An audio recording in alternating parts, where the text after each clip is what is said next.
Pekne vás pozdravujem. Dnešný návodík na šatku jednoduchosť bude úplne jednoduchý a aj vhodný aj pre začiatočníkov. Aby ste videli, ja som použila takúto fantastickú vlnu od Manos del Uruguay Alegria Grande. Už v intre ste mohli vidieť túto nádhernú šatku nafotenú aj vonka na dennom svetle. Návod je veľmi jednoduchý, lebo je to len jednoduché hladko, obratko a nahodenie a takto krásne, efektne v prípade použitia takejto zaujímavej vlny dosiahnete naozaj neskutočný výsledok, ako môžete vidieť. Samozrejme môžete použiť akýkoľvek materiál. V prípade, ak použijete niektorú z našich vln v ponuke, ktorú máme na e-shope, tak sa viete zaradiť aj do súťaže. Všetky podrobnosti nájdete samozrejme pod týmto návodíkom a Colorful Olympiáda. Takže poďme si ukázať, ako na to. Pre verziu šatky postačujúcej vám tak na krk, iba na obviazanie na tie chladnejšie mesiace, či už na kabát alebo do bundy, vám postačia dve takéto klopká Alegria Grande. Ona má na vín 100 gramov 180 metrov, čiže okolo 360 metrov vlny vám na to úplne bohate stačí a šatka bude mať rozmery 55 na stredovú šírku a na ramenách je to 120 cm, čiže úplne spokojne vám postačia dve klbôčka na takúto verziu. Ak si chcete urobiť väčšiu, samozrejme viac materiálu, každopádne pre túto verziu vám postačujú dve klopka Alegrie Grande. Ja pre toto videjko použijem moju veľmi obľúbenú Fano od Online. Tuto mám jednu také rozpracované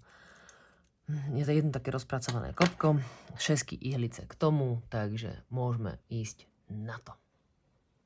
Začneme si nahodením 5 očiek, takže netreba vám tam dlhú nitku si nechávať. Ja mám tentokrát také dlhšie lánko v prípade, keby som chcela túto šatku robiť pre väčšiu verziu. Takže 5 očiek a ideme na to. Krajové očko vždy na konci budeme nechávať neupletené, budeme ho len snímať. Každopádne hladko, jedno hladko, druhé hladko bude náš okrajový vzor a pridávať sa bude vždy až tretie očko formou nahodenia. Tentokrát je to vlastne aj okolo stredu, lebo tu máme stredové očko, to si tiež upletieme hladko. Okolo neho nahodíme a dve posledné očka, samozrejme to posledné, ako som hovorila, to si len snímeme dole. Môžete použiť verziu klasického hladka. Ja, ako som už spomínala v predchádzajúcich návodoch, mne osobne sa lepšie pletie anglické hladko, preto ho aj častejšie používam. Takisto ho použijem aj teraz pre účely tohto videa a tohto návodu. Každopádne viete si urobiť verziu s klasickým hladkom a obrátkom. Takže druhý riadok. Vždy krajové očká budú hladko z oboch strán. Nezabúdajte na to. A takisto aj to nahodenie, či už na kraji to pridávanie, alebo aj okolo stredu. A tu budeme mať také špecifikum, preto si označíme hneď v nasledujúcom riadku stredové očko, pretože tu by sme sa mohli pomýliť, že nám to nebude ukazovať tak, ako nám to v predchádzajúcich návodoch ukazovalo. Tentokrát si to stredové očko budeme musieť označiť, čiže budeme na to potrebovať jeden značkovač, ktorý si samozrejme pripravte. Takže tretí rad, respektíve druhý lícový, krajové očko, jedno a druhé hladko. Pridať potrebujete, čiže nezabúdajte, vždy dve krajové a pridávanie na oboch stranách šatky. Tuto máme jedno hladko. Ideme k stredovému očku, ale najprv si nahodíme, pretože okolo stredu si budeme samozrejme nahadzovaním pridávať.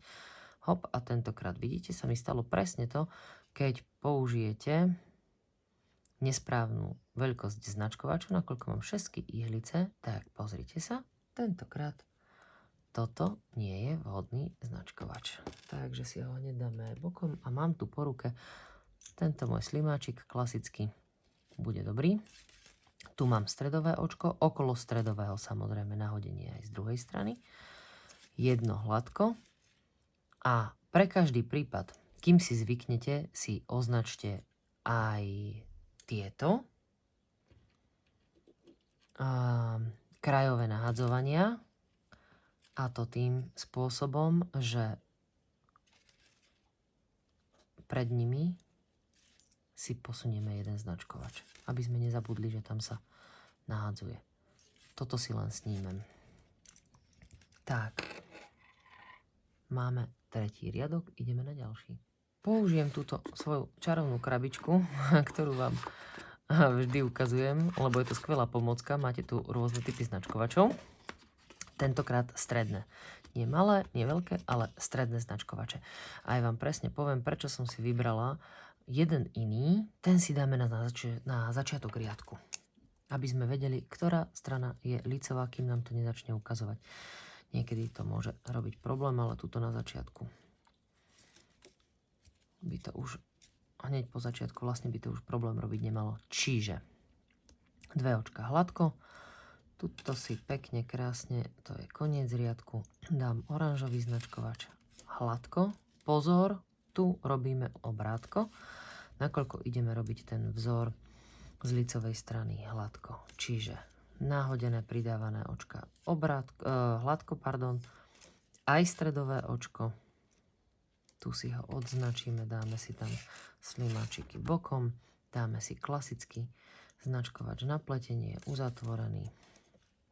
A toto očko je obrátko. A opäť celé pridávanie aj kraj robíme hladko a posledné očko len snímeme. Čiže takto máme urobený začiatok. Teraz sa nám to ešte nerysuje, ale za chvíľočku nám to už pekne bude ukazovať vlastne aj ten kraj a už aj tento vzor tu, ktorý tvoríme vlastne tým jednoduchým opakovaním hladka z lícovej strany a obratka z rubovej strany.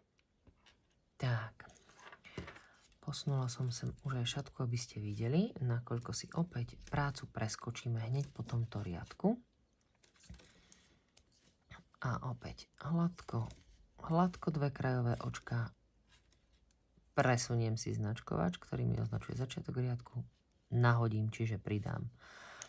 A aj toto očko si pekne urobím už hladko, pretože teraz všetky až po pridávanie robím hladko. Robíme túto časť vzoru, áno?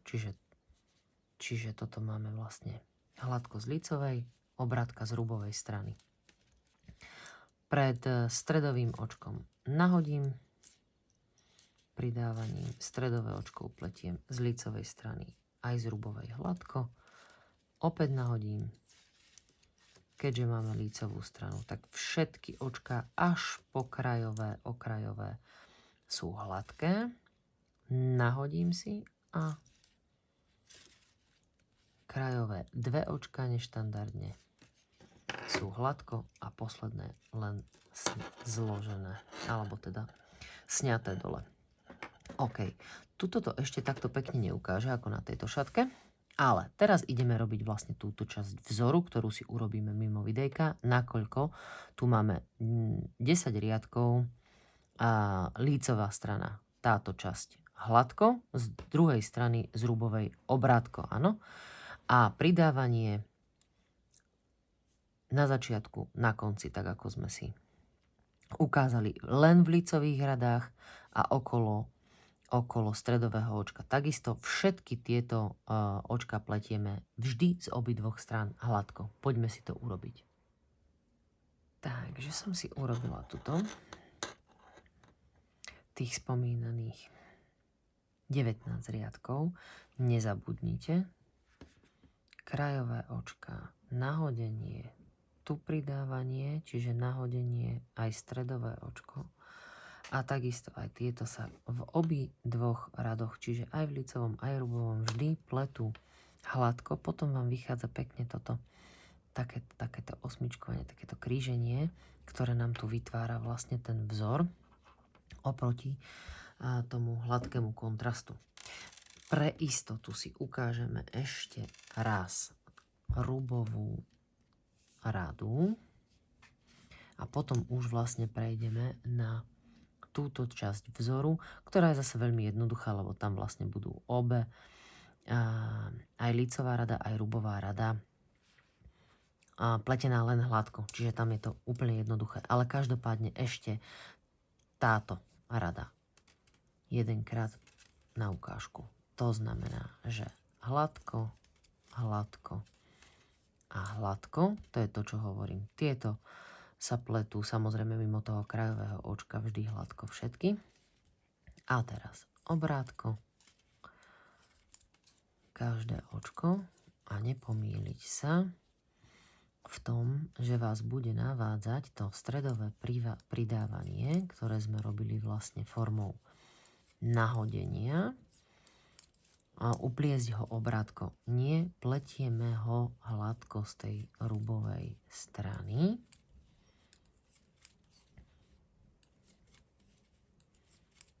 Takže takto pekne nám vlastne ukazuje aj z tej zadnej strany. Aj tu sa nám vytvára taký zaujímavý vzor. Každopádne spredu je to veľmi efektné.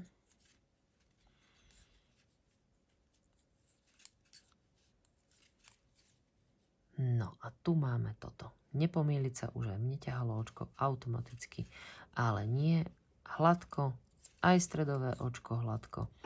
A značkovačom označený stred, aby sme si ho nepomýlili. A ešte aj to pridávanie, čiže tie 3 stredové očka sú hladko. A opäť ideme obrátko. Až po ten okrajový vzor vlastne s tým pridávaním formou nahodenia. Na toto si dajte pozor, aby vám potom pekne ukazoval ten vzor.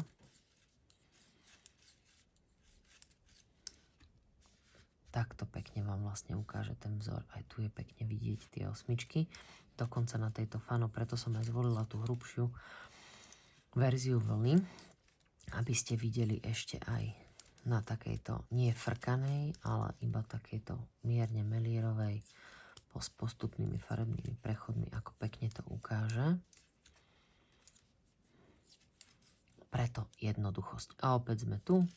3 posledné očká hladko, až na to posledné v rade. Vždy ho len snímeme. Takže pozrite sa na to, ako nádherne nám to tu ukazuje. Vidíte to? Zaujímavý stred, aj okraj tej šatky. No a teraz je to, čo si nemusíme ukázať, ale ukážeme si, keď si urobím ja ešte mimo videjka samozrejme ten 20. rad, lebo toto bol 18. 19. Tak, zle hovorím. 20. a 21.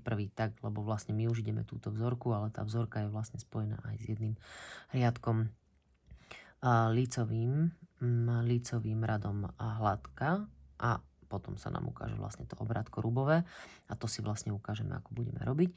To znamená, že toto si takto pripravíte a ideme na tento vrúbkovaný vzor. Takže ešte jeden riadok si urobíme týmto spôsobom. Takže pokračujeme. Ako som hovorila s týmto vrúbkovaným vzorom, to znamená, urobili sme si ešte raz, aby sme boli presní. 10 lícových rád hladko a 10 rubových rád obrátko v tomto vzore, mimo tohto pridávania po oboch stranách a tom strede, ktoré sme si ukázali v tých prvých 2 riadkoch. Teraz už sme si urobili prvý riadok z tohto vrúbkovaného vzoru a keďže tu máme 1, 2, 3, 4, 5 týchto vrúbikov, to znamená, že táto časť je 10 riadkov celkových.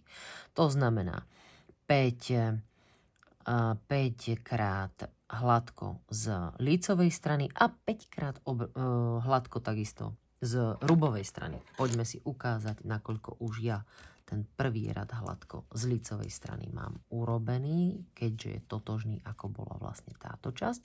A teraz sa nám mení rubová rada a tá bude vyzerať nasledovne.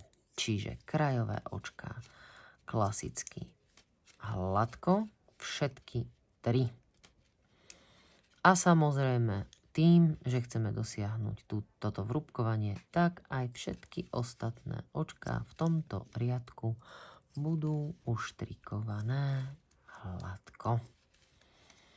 A tak nám vznikne vlastne to prvé vrúbkovanie týmto istým spôsobom. To znamená všetky očká v riadku mimo tých nahadzovaní v lícovej rade hladko a takisto aj v rubovej rade budú všetky očká hladko. Čiže tentokrát sa ani nemusíme sústrediť na tú vzorku, kde túto sme vlastne museli meniť. Aj toto je hladko to pridávanie okolo stredu. Stredové očko samozrejme takisto sa pletie vždy z oboch strán hladko. No a takto nám vznikne celý vzor. Jednoduchosť. V jednoduchosti šatka sa volá jednoduchosť pretože toto bude celé tajomstvo tohto vzoru, ktoré sme si ukázali po tento riadok. A teraz je to už len kombinácia týchto riadkov a hneď si povieme aj ako. To možno bude najlepšie si napísať niekde na papierik, keď vám to budem diktovať. Hopa, pardon. To sú tie kovové ihlice, nacinkanie ihlicami. No, trošku si to vytiahneme, mám dostatočne dlhé lanko a pozrite na to, tu máme to vrúbkovanie. Čiže takto nádherne nám ukazuje Fano oproti Allegri Grande. Ja si myslím, že ktorákoľvek z týchto vln z našej ponuky bude úžasná. Každopádne z Fana sú šatky fantastické. Allegria, samozrejme tým, že to je už trošičku iný materiál, tak je taká luxusnejšia verzia, ale rozhodne nebudete ľutovať. No a teraz poďme na samotný vzor ešte pre dokončenie šatky. Takže vzor sme si urobili potiaľto, po tieto prvé dva riadky vlastne z tohto vrúbkovaného, z tejto vrúbkovanej časti. Urobíme si takto ešte ďalšie 4 lícové a 4 rúbové rady, to znamená z oboch strán hladko pletené, vrátane toho pridávania v strede a na okrajoch, na tie samozrejme nezabúdame. Potom si zopakujeme túto sekciu, to znamená 10 riadkov hladko v lícových radách a 10 riadkov v rúbových radách, čiže tu máme 20 riadkov, aby sme boli presní. A opäť pôjdeme na tento vzor, ktorý sa nám zopakuje, to znamená 5 krát hladko z lícovej a 5 krát hladko z rúbovej strany. Po tejto sekcii nám ide dvojnásobná, rovnaká ako je táto, až na dvojnásobný počet riadkov, to znamená 20 krát v lícovej rade hladko a 20 krát v rúbovej rade obrátko. Tým pádom vlastne sa nám táto časť zdvojnásobí a tu nám nastane taký predel v tej šatke a to je rovnaký vzor ako je tento, až na to, že použijeme len 2 riadky lícové hladko aj v rubovom riadku hladko a tu nám vzniknú vlastne 2 takéto vrúbiky. Následne odtiaľto, keď chcete šatku zväčšovať, tak samozrejme už ideme od začiatku vlastne ten vzor, to znamená 10 riadkov hladko, 10 riadkov obrátko. A pokiaľ nám to vyjde, vidíte, tu je týchto 10 riadkov hladko obrátko. Mne potiaľ to vyšla vlna, to znamená, tu mi nastali 2 riadky namiesto tých 5 a prišlo k ukončeniu šatky. Ukončenie šatky veľmi jednoduché. Splietame dve očká hladko a nahádzujeme potom vlastne to očko spletené naspäť na tú ihlicu. Je to viditeľné v ostatných videách, nebudem vám to tu opakovať. Čiže takýmto spôsobom vlastne sa mi ten vzor tuto zopakoval. A ak si chcete spraviť väčšiu šatku, samozrejme nie je s tým problém. Potom si držte tú sekvenciu tohto opakovania až potiaľto. Každopádne teším sa na vaše fotky. Pod videjkom si nájdete spôsob, ako sa prihlásiť do našej Colorful Olympiády s týmto návodom, ak použijete niektorú z našich vln z ponuky. Teším sa na vaše šatky, jednoduchosť alebo simplicity. Ďakujem za pozornosť.